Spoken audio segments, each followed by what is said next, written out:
Começamos aqui o História da Minha Cidade, o quadro mais esperado dentro do programa Bom Dia Piratininga.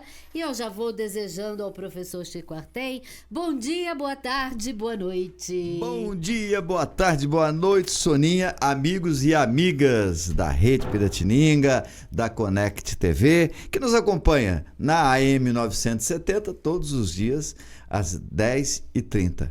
Mais ou menos. É mais ou menos.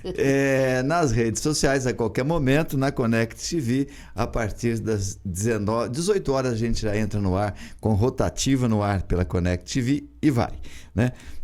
Você falou bem, Soninha, graças a Deus, na nossa audiência está indo muito bem. Muito bem, nossa vida. Em todos os lugares que a gente vai, o povo nos acompanha, um público bem diversificado, jovens, muitos, né? Porque não só os antigos gostam de história, mas também os jovens, Sim, cada vez mais gostando de história. E a gente fica muito feliz que isso tenha acontecido e que a gente possa, através do nosso programa, incentivar aí o gosto pela história e o amor pela nossa cidade, que já entrou na contagem regressiva. já. 200 anos. Eita, agora sim, agora vai. Que legal. Participei bastante de festa. Daqui a pouquinho a gente vai falar no Rotativa da festa de São João. Você tomou quentão? Eu tomei um quentão lá com a minha amiga, que nós vamos ver agora, da Arte Ervas, Ana Cláudia, mas sem álcool. Ah, legal, Sem legal, álcool. bom. Muito gostoso. E foi uma festa muito bonita também que nós vamos falar. De todas as festas, nós vamos trazer imagens depois aí no Rotativa no Ar também, que está estourando de audiência, viu? Muito legal, o pessoal está nos acompanhando. Rotativa no Ar pela M970. Começa às 11 horas com as notícias do esporte. Depois, às 11h30, continua com o Biajone. Depois, nós entramos no ar pela rede a partir das 12 horas. Na Connect TV, a partir das 18 horas. E assim vamos nós informando e formando as pessoas. E já na contagem regressiva para os 200 anos de São João da Boa Vista. Na edição de hoje, nós vamos trazer um pouquinho mais da história de São João. Nós vamos falar do padre que tinha 8 filhos. Pois Nós começamos a falar, nós paramos aí o nosso programa na última série, justamente no padre José Valeriano de Souza. 8 filhos, Serra do Padre, e nós vamos conhecer republicano, 40 anos de atividade aqui na cidade, enfim, uma história muito legal, muito gostosa para a gente conhecer. Mas antes, Soninha, nós tivemos lá, eu tive com a Ana Cláudia. Conhece a Ana Cláudia da Arte Ervas? Claro, conheço. Por quê? É uma belezinha. Porque a Arte Ervas está fazendo aniversário e foi a primeira farmácia de manipulação da cidade. Olha que legal, hein? Quando a Ana Cláudia veio para cá de Casabranca, junto com o marido, implantar uma farmácia de manipulação, muita gente nem sabia o que era, afinal, uma farmácia de manipulação, né? E ela está fazendo uma festa lá na Arte Ervas, foi muito legal, e nós fomos conferir essas informações, saber da Ana como é que foi a sua vinda para São João, como é que é a Arte Ervas. É uma história bem legal. Vamos conferir? Nós estamos aqui na Arte Ervas, com a nossa querida, simpática Ana Cláudia aqui, e estamos dando festa aqui, né? Tá cheio de coisas gostosas aqui. 34 anos da Arte Ervas? 34 anos da Arte Ervas, Artem. Conta pra nós, como é que foi isso? Como é que tá? Primeiro, como é que estão as comemorações aí? Também tem muita coisa gostosa. Tem umas guloseimas para os nossos clientes, né? E para a gente comemorar esses 34 anos, nós, em 19 de junho de 89, nós viemos para São João e abrimos a primeira farmácia de manipulação. E aí, depois disso, foi só desafios, né, para a gente. Somos muito felizes em São João. São João é minha cidade amada, eu amo essa cidade que criei as minhas filhas se casaram, criei os meus netos aqui, nessa cidade tão linda, tão maravilhosa. Eu fico muito feliz de comemorar aniversário de São João, pertinho do aniversário da Arte Ervas. Eu ia perguntar se foi de propósito isso, tão pertinho assim. Muito pertinho, né? Que legal. Muito pertinho. E por que São João? Como é que você veio? Você falou, viemos aqui. Primeiro, de onde você veio? Meu pai foi delegado aqui quando eu era pequena. E quando o meu marido se formou, ele fez uma pesquisa, foi no IBGE, porque não existia internet, né? Foi no IBGE, e ele viu que São João da Boa Vista era a terceira maior cidade do estado de São Paulo, com maior número de médicos por habitante. Olha. E a farmácia de manipulação precisa de receita, né? Então, nós viemos para São João por conta, né, dela ter esse status, né, de muito médico, e a gente teve que abrir o mercado. Então, fazer a visitação, levar para o médico e mostrar o que era uma farmácia magistral, uma farmácia de manipulação, porque até então não existia. Não existia. Poucos sabiam o que era. Poucos. Hoje todo mundo sabe, ou não? Ou ainda até tem? que não. É Não? um mercado que tem muito ainda a crescer. As pessoas confundem muito, né? Tá. Mas- Então, para quem eventualmente não saiba, né? Ah. O que é uma farmácia de manipulação? A farmácia de manipulação, ela veio para adequar, vamos supor, forma farmacêutica. Então, você não consegue engolir cápsula. Eu consigo fazer no chocolate, no xarope, num filme. Então, adequar a forma farmacêutica e adequar a dosagem do medicamento. Não necessariamente a farmácia de manipulação faz só produto natural, só fitoterápico. De maneira Entendi. alguma, eu consigo fazer qualquer medicamento que você encontra na drogaria, adequando a dose. Ótimo. Quando veio, então, surgiu a farmácia por manipulação, por ser uma novidade total em São João, mas também era no Brasil, né? Hoje que a coisa está crescendo mais, Sim, está evoluindo. cresceu. Aí teve... Foi difícil explicar isso para as pessoas? Sim, muito difícil. Por isso, a gente fazia os trabalhos médicos, levava até o médico, né? E eu dava aula de balé e ia para a farmácia passava por lá para ajudar o meu marido. E aí foi tirando o trabalho médico, ajudando ele a fazer um trabalho aqui, fazendo um texto ali, que eu sou da primeira turma de publicidade, Ah, que legal. de comunicação tinha social. professores Nós bons somos lá, né? Ô, da Ana, PAI, né? Porque aí fui fazer PP por conta da farmácia. E se empolgou tanto que aí é Me empolguei. uma empresária de grande sucesso. Amei. Depois Então tá bom. Tem remédio para tudo. tem remédio para Tem tudo. um amigo meu que mandou fazer uma pergunta para você. Ah. Ele tá com problema de fazer nascer cabelo. Ah, é? É um amigo meu. É o seu amigo?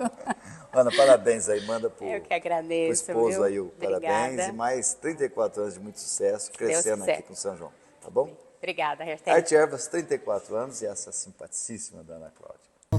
Que legal, legal. 34 anos, imagina, ninguém sabia o que era farmácia de manipulação antes da chegada aí da Arte Ervas. Era uma coisa nova no Brasil todo, né? Agora já está virando bastante comum, né? Todo mundo já está a par, todo mundo já está sabendo. Soninha, Muito bom. você no comando, vamos pro nosso Vamos intervalo? comercializar? Vamos lá? A Depois gente nós vamos volta saber um pouco mais da história. do padre da Serra do Padre, que Ei. tinha 8 filhos. Ô, padre danado. Eita!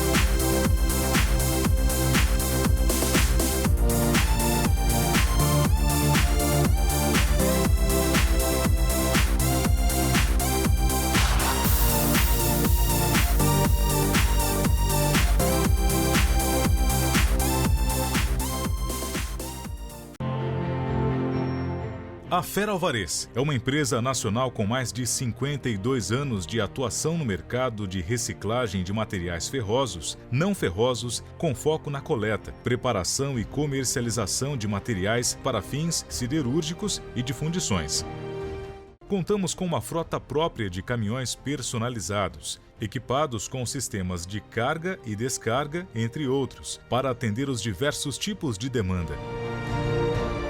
Possuímos bases de coletas e entregas por regiões estratégicas e, assim, atender à atual necessidade do mercado nas regiões Sudeste, Sul e Centro-Oeste. Aliados a isso, uma equipe operacional, administrativa e comercial capacitada e experiente para atender toda a necessidade de fornecedores e clientes da Fera Alvarez Divisão Sucata. fator que oferece mais segurança e tranquilidade para todos os nossos parceiros. Fera Alvarez, soluções em aço.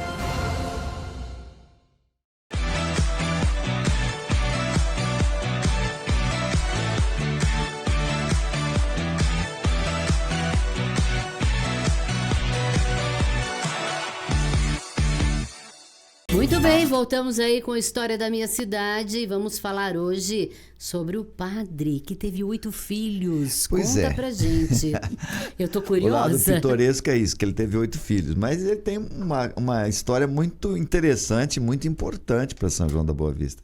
Foi um personagem que durante 40 anos atuou muito em todas as esferas da nossa sociedade, né? Não só como padre, era a principal figura da Igreja Católica na época, que tinha quase o 100% aí da população eram católicos naquela época. Ela tinha uma função social muito forte, a igreja, onde as pessoas se encontravam, onde se reunia. A vida das pessoas girava muito em torno da igreja. Tanto é que a grande maioria das cidades ainda hoje tem no centro uma igreja católica. Por quê? Porque a cidade surge sempre no entorno das igrejas. Era muito comum, ou se surgia no interior de São Paulo, em torno da ferrovia, em torno da estação ferroviária, que também atraía todo um desenvolvimento, todo um progresso, ou surgia em torno da igreja.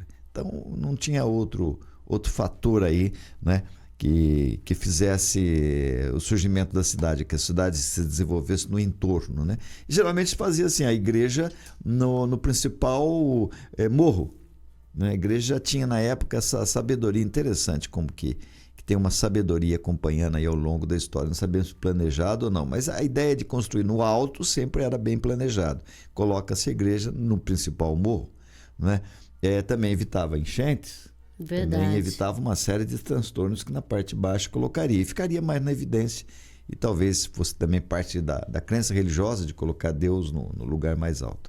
Assim foi com São João da Boa Vista. Aqui era, pelo menos, o local mais alto, ali onde se construiu a Igreja Catedral, o local mais alto.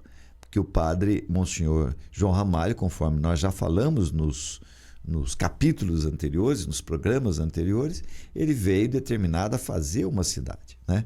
E aí nós começamos já a entrar na história do padre José Valeriano. Monsenhor João Ramalho veio. Nós paramos aí no nosso último programa sobre os primórdios de São João, nas comemorações aí do aniversário da nossa cidade, nos preparativos para os 200 anos de São João. Nós explicamos que, se a gente parar para pensar, essa questão de quem foi o fundador, né? Essa questão de quem foi o fundador, qual a data de fundação de uma cidade, com exceção de cidades planejadas, como Brasília, Belo Horizonte, né? É difícil você estabelecer, você tem que criar alguns parâmetros, né? Porque, assim, vamos pegar o caso de São João, e já explicando a confusão sobre a data do aniversário e quem foi o fundador. Quem foi o fundador? O primeiro que aqui pisou? Isso é difícil você descobrir com certeza quem foi o primeiro que aqui pisou. Primeiro quem? Primeiro branco? Índio? Tinha índio? O índio também é gente, né? Sim. Não é? Então, como é que você cria esse parâmetro, né? A primeira fazenda que se formou também é difícil. Nós já vimos aí que havia lá o primeiro morador de uma fazenda, durante muitos anos foi atribuída a ele a fundação de São João. Mas ele comprou essa fazenda de alguém. Era alguém de Minas Gerais, foi o primeiro recenseado. Poderíamos dar a ele o título de fundador e marcar o aniversário da cidade a partir de então? São parâmetros, né, que você tem que definir. A primeira rua, se for a primeira rua, São João tem mais do que 200 anos. Sim. Né? Porque a primeira rua, já expliquei, aqueles agregados desse guarda-mor, seria o primeiro morador, a primeira fazenda, se dispersaram, foram lá na rua General Carneiro, né? Nas proximidades da General Carneiro, montaram ali a primeira rua, a Rua das Flores. Então seria aí, né? Então ficam parâmetros que você tem que escolher. Você tem que escolher a data, você tem que escolher aquele mais marcante. Depois veio a outra versão, foram os irmãos Machados. Por quê? Porque lá nessa Rua das Flores surgiu o primeiro conglomerado urbano e os irmãos Machado deram terreno para se fazer a primeira igreja, que seria ali nas proximidades da Igreja do Rosário. Teriam sido os irmãos Machados, os fundadores, durante muitos anos, aprendeu-se nas escolas de São João, que seriam os irmãos Machados. Mas, enfim, agora, recentemente, fez-se uma comissão aí de historiadores da cidade, pesquisadores, e decidiu-se a data da fundação, que vai completar agora 200 anos, e agora essa data, pelo menos, ficou definitivamente esclarecida, que é a data que nós vamos seguir oficialmente agora, 200 anos. Espero que ninguém mais venha a falar sobre isso no futuro, porque atrapalha a história, Sim. né? Atrapalha o entendimento das pessoas. Não se estabeleceu, no entanto, segundo informações depois que um desses pesquisadores, o Jaime Splittozer, nos passou aqui no programa, não se estabeleceu-se o fundador. Mas, palpite meu, se temos que atribuir a fundação a alguém, é o Monsenhor João Ramalho. Ah, mas já não existia a primeira fazenda? Sim, alguns anos atrás. O primeiro conglomerado? Sim, a Rua das Flores, General Carneiro. A primeira igreja? Sim, proximidades lá do Rosário. Mas por que João Ramalho, então, se ele veio depois? Porque ele quem estabeleceu o centro da cidade. Ele que deu o nome de São João para São João da Boa Vista. Lembra que antes era Santo Antônio do Jaguari, que eu já expliquei, que era esse conglomerado, né? Então, São João da Boa Vista, São João foi ele que escolheu, São João da Boa Vista, nós já explicamos por que chama São João da Boa Vista. Mas, fazendo esse breve resumo de tudo aquilo que nós já tratamos nos programas anteriores, eu parei no momento em que Monsenhor João Ramalho falece, né? E aí aquela revolta dos moradores de baixo vem à tona, eles não se conformam com a mudança de nome de Santo Antônio do Jaguari para São João da Boa Vista, eles não se conformam com a mudança da igreja, que era lá na parte baixa da cidade, agora ali na Igreja Catedral, hoje, atualmente, eles não se conformam, eles não aceitam isso. Não aceitam, por exemplo, que antigamente também a igreja sempre tinha que ter do lado, Sônia, o cemitério. Todas as igrejas, fazia-se as igrejas depois do lado do cemitério. Por quê? Facilitava, né? Sim. Você fazia benzia lá os defuntos, já levava para o cemitério e enterrava. E a proximidade do cemitério com a igreja fazia crer a todos que talvez tivesse uma proteção divina. Sabe-se lá por quê? Mas o cemitério era sempre do lado da igreja. Então também já expliquei isso em programas anteriores. Por isso que o primeiro cemitério de São João, ou um dos cemitérios de São João, não o primeiro, o segundo, foi ali na Praça Joaquim José. No Rosário continuou o outro cemitério da parte de baixo. Era uma vilinha pequenininha, né? E tinha 2 cemitérios. Acho que é um caso raro no Brasil. Por quê? Porque os moradores de baixo não concordavam em sepultar seus mortos no cemitério novo, do cemitério do Padre João Ramalho. Eles queriam que continuasse lá, né? E ficou durante muitos anos ali. Não transferiram os seus mortos. E o cemitério, 2 cemitérios. Um na Praça Joaquim José e outro ali na Rodrigues Alves, nas proximidades ali da Rodrigues Alves, no bairro do Rosário. Muitos anos, né? Porque morre Padre João Ramalho, sem acabar a obra dele, né? Sem assumir como senador, também já falamos sobre isso, que ele seria senador do Império, nomeado por Dom Pedro II. Seria nomeado em janeiro, faleceu em junho, né? Então aí começaram as complicações da cidade. Durante muitos anos, parte de baixo não se entendia com a parte de cima. E precisou de muitos anos mesmo para poder promover uma harmonia. E quem promoveu essa harmonia foi justamente o padre que nós vamos falar hoje, Padre José Valeriano de Souza. Chegou aqui muito jovem, chegou aqui muito moço e ganhou a simpatia da população. Então ele foi pacificando, foi conversando com um, com o outro, foi acalmando os ânimos, já tinham se passado alguns anos. Então, esse padre que faleceu em 1898, né? Ele conseguiu pacificar. Durante 40 anos foi um dos políticos mais importantes aqui de São João. Ele fez uma amizade muito forte com o coronel Joaquim José, né? E junto com o coronel Joaquim José e outros republicanos, eles fundaram, por exemplo, o Partido Republicano em São João da Boa Vista. Tinha uma atuação política muito forte, ele era muito carismático. E ele teve uma paixão na vida dele, como eu disse, né? Que era a Leopoldina, chamava Leopoldina. Estou conferindo o nome dela aqui, mas me lembro bem. Era Leopoldina. E os dois viveram um romance durante muitos anos. Muitos anos. Um romance muito forte, né? Agora, é interessante, Sônia, que a gente pode pensar assim, mas padre, na época... Bom, primeiro que era muito comum isso na época. Padre ter esposa e ter filhos, né? Assumiam, né? Não assumiam muito esse casamento, mas assim, perante a população, esse caso de amor aí do padre José Valeriano de Souza com a Leopoldina era uma coisa que não dava para esconder, porque eles tiveram filhos. 8 filhos, vai esconder 8 que filhos. jeito. Não tinha como esconder. Cidadezinha pequena, né? Não tinha nem aonde namorar, digamos assim. Né? Os pimpolhos tudo lá na frente da missa, 8 crianças lá da missa. Mas aí tem uma história muito interessante, Sônia. Porque é o seguinte, ele jamais escondeu da comunidade. Ele chegou, inclusive, a pedir que fosse... pensou em abandonar a igreja para poder assumir a paixão dele pela Leopoldina. Quem não deixou foi o próprio povo. Né? E o coronel Joaquim José, que era o grande amigo dele. Falaram, não, a gente aceita.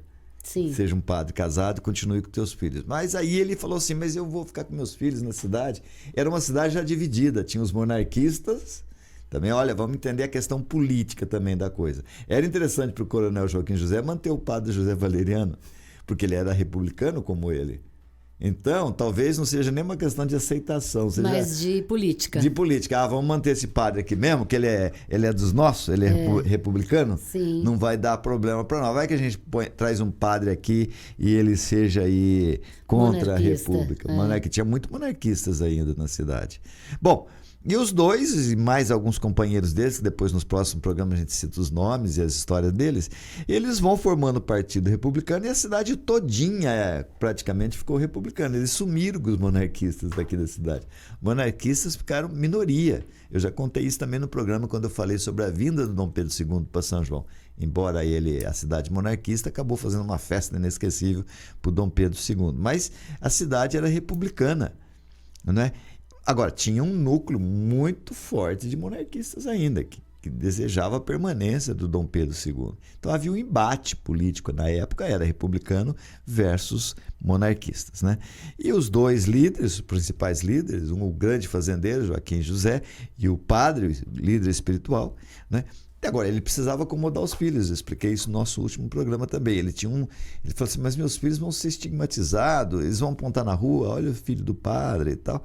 Então ele resolve torná-los fazendeiros e começa a comprar terras para esses seus filhos. Cada um que nascia, ele comprava um pedaço de terra para deixar de herança, né? 8 filhos, tinha 8 propriedades na Serra do Padre, por isso que o nome de Serra do Padre, ali naquele trecho da Serra da Paulista. E foi assim, né? E lá ele vivia, lá também tinha a Leopoldina, vivia com ele lá. Hoje tem uma fazenda muito legal, muito interessante, que está preservando, inclusive, algumas reminiscências lá do casarão, onde o José Valeriano viveu. Tem uma capelinha, lá tem a foto do José Valeriano, né? Tem um texto meu também contando um pouco da história dele, e a fazenda do José Crespin, onde tem uma pequena indústria também de lixas, de material de unha e tal. Vale a pena uma visita lá. Não sei se o Crespin recebe visitas, mas eu acho que é questão de agendar. O Crespin sempre foi muito generoso em dividir a história com a população e com a cidade. É caminho do caminho da fé. Quem anda pelo caminho da fé, eu acho que a primeira passa pela fazenda, não sabe essa história tão linda, tão maravilhosa, né? Como eu disse para você, Sônia, sem nenhum constrangimento, ele assumiu os filhos dele. Primeiro com a comunidade, e a comunidade o quis. Já expliquei a questão política, talvez o coronel Joaquim José o manteve por uma questão política. E depois a própria Igreja Católica. Mas os monarquistas, insistentemente, denunciavam o José Valeriano. Olha, esse padre é casado, ele denunciava para o Papa, tentava chegar lá para a Arquidiocese de São João, a Arquidiocese era dependente de Ribeirão Preto. E aí aconteceu um fato extraordinário, né? O padre José Valeriano devia ser muito carismático e devia ser uma pessoa encantadora. A igreja tinha que tomar uma providência, não podia já casar. Condição sine qua non da Igreja Católica, tem que ser, para ser padre, celibatário, né? Não pode ter casamento. E eles têm que tomar uma providência, recebem uma denúncia, 2, 3. Eles mandam um representante da arquidiocese aqui para fiscalizar o padre José Valeriano. E tem um episódio que era relatado aqui pelo Dr. Joaquim Cândido de Oliveira, lá do Jornal Município, faleceu também agora na pandemia, e ele contava uma história, um relato que tinha lá do seu parente, que ele era descendente aí do Joaquim José. Chegou o representante lá do Vaticano, digamos assim, do Papa, para fiscalizar o padre José Valeriano. E ele chegou e viu, e o padre José Valeriano, como eu falei, não escondia de ninguém, ficava com as crianças até quinta-feira lá na fazenda, de quinta a domingo que ele era padre. Então ele descia com as crianças para a cidade, para celebrar a missa, punha a molecadinha tudo em frente, né? Fazia parte do coral, inclusive, cantavam, e ele celebrava a missa, normal, né? E chega o representante do Vaticano. A gente percebe, depois eu vou lhes contar também, porque os dois eram amigos, eu conto já. Eles tinham se formado juntos. Então, provavelmente, esse representante do Vaticano quis maneirar a situação. Sim. Provavelmente, o coronel Joaquim José, provavelmente, deve ter chegado nele e falado, vocês não me mexam com o padre. E ele era um homem poderoso, ele tinha vários amigos no estado de São Paulo, vocês não me mexam com o padre. Provavelmente, tudo isso é hipóteses que eu levanto no meu livro. Como é um romance histórico, aqui eu coloco como fato, mas eu não tenho uma comprovação disso. Mas o fato é que aí, no diálogo que o Dr. Joaquim Cândido nos dizia, quando chegou o representante, ele tentou maneirar, falou assim, padre, que legal, quantas crianças assistindo a missa. Certamente são crianças pobres, né, padre? São seus afilhados, né, que o senhor pegou aí para criar, que são pobrezinhos. Ele falou, não são meus afilhados, são meus filhos. Nossa. São meus filhos. E ele se negou a assumir os meninos. Se ele falar, são meus afilhados, são crianças pobres, certamente o relato do representante do Papa, olha, o padre é muito bondoso, pegou crianças pobres para criar, razão dos comentários. Mas não, ele assumiu, são meus filhos. E aí? Né? E aí que esse representante do Vaticano tinha que escrever um relatório. E aí aconteceu aspas aqui, um milagre, Sônia. Qual milagre que tornou esse padre lendário. Quando ele e os monarquistas em cima dele, escreva aí. Quando ele pegou a pena, né, na época não era caneta, era pena, pegou a pena para escrever, deu um negócio nesse padre e a mão dele ficou dura. E aí? E a mão dele ficou dura, não conseguia escrever. E aí que o povo ficou tudo, olha, milagre, né? Deus quer que o padre fique, olha aqui esse padre, Deus quer. E ele fala, não consigo, agora só quando minha mão voltar para eu fazer o relatório. Bom, aí cada um interpreta da maneira que entender. Foi um milagre? Ou foi uma jogada? Foi um milagre. Os monarquistas ficaram com medo, eles ficaram quietos. Bom, e teve mais vezes. Aí os monarquistas foram embora, todo mundo falou, tá bom, deixa melhorar a mão do padre. Chamaram ele de novo. Foi mais uma vez escrever pro Vaticano, porque ele tinha que falar a verdade, ele não podia mentir. Ele não podia dizer que o padre tinha filhos mesmo, porque eles não iam tirar o padre daqui. Mais uma vez, a mão do padre travou de novo. E o padre José Valeriano ficou aqui até morrer. Até a mão destravar. A mão destravou nunca, ele ficou. E aí, ele acabou ficando. E aí os monarquistas foram desaparecendo, aí veio a República e ninguém mexeu mais com ele. Né? E ele ficou na cidade aqui fazendo na igreja, com seus filhos, com a sua esposa e fazendo política junto com o coronel Joaquim José, participando ativamente aí da proclamação, né? Tudo o que antecedeu a proclamação da República tem muito a ver com ele também. E virou uma lenda, né, Sônia? Porque aí o povo todo comentava, olha o padre travou a mão do outro padre, eles querem que ele fica. Então foi aumentando a popularidade dele, cada vez mais popular, e aí que não saiu mais de São João mesmo. Né? Olha, eu vou propor aqui os nossos amigos, aqueles que não puderem ir, eu vou lá, qualquer dia, eu vou lá ver com o Crespão, eu vou fazer filmar e trazer para o pessoal. Isso, vamos trazer para vocês verem a fazenda do padre José Valeriano de Souza, lendário padre José Valeriano. Depois tem mais um episódio lendário aí, de umas árvores que foram arrancadas da fazenda dele, que apareceu, depois de morto, apareceu o espírito dele lá. Né? Jogou pedra no povo e eles tiveram que sair correndo, não conseguiram arrancar árvores, mas isso é outra história. Legal. A gente volta a falar sobre ela nos nossos próximos programas aqui, nessa semana, muito do primórdio de São João, para a gente marcar bem o início dos 200 anos da nossa história. E a gente fica por aqui. Beijo, gente. Até a próxima edição. Um beijo a todos vocês, fique com Deus, hoje, amanhã e sempre.